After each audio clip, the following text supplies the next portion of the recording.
the flicker of a phone screen. It started with a spark, a fleeting connection in a lonely heart. Dave Kroupa scrolled through the photos, tapped, and there she was, Cari Farver. Her smile in the picture was open but uncertain, like she expected joy to rush in any moment. They met 2 or 3 times.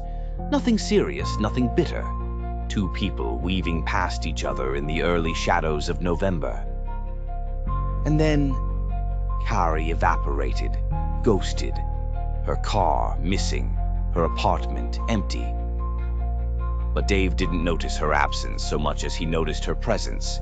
In his inbox, his phone, his notifications. "I see you," she wrote. "I hope you're happy with her." That meant Liz, Dave's ex-girlfriend, who now found herself tangled in the same snarled digital web.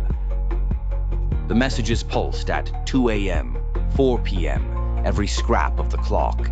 Threats, accusations, demands.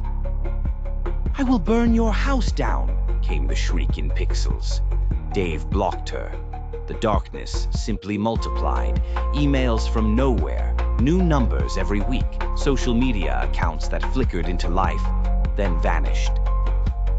Liz looked over her shoulder everywhere she went. Liz's dog died. Her cats vanished. A night of smoke and flames. Her living room scorched in heat and malice. The police, pressed for answers, stared at printouts. The IP addresses danced one name, Cari Farver. Her fingertips on every file, her signature grinning in every shadow. Cold logic won out over desperate truth. After all, the evidence was undeniable.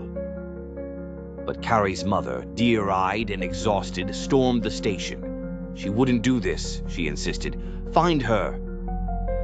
Her voice cascaded into voicemail, letters, pleas unread. Cari's son clung to old messages from the last day he saw her, rereading, missing. The machinery of the case groaned on. 4 years, endless, spiraling. Only the digital world buzzed with signs of Cari's existence. But behind each message, cold metal and plastic warmed by a different hand. Until one forensic specialist thought to ask, why here? Why this pattern? They combed through the data.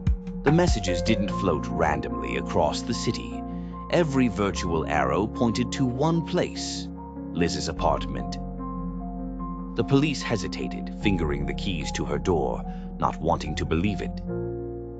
Inside, the air hung thick with silence, devices humming, password scribbles in notebooks, carrier bags of phones, laptops, prepaid SIM cards, an arsenal of deception.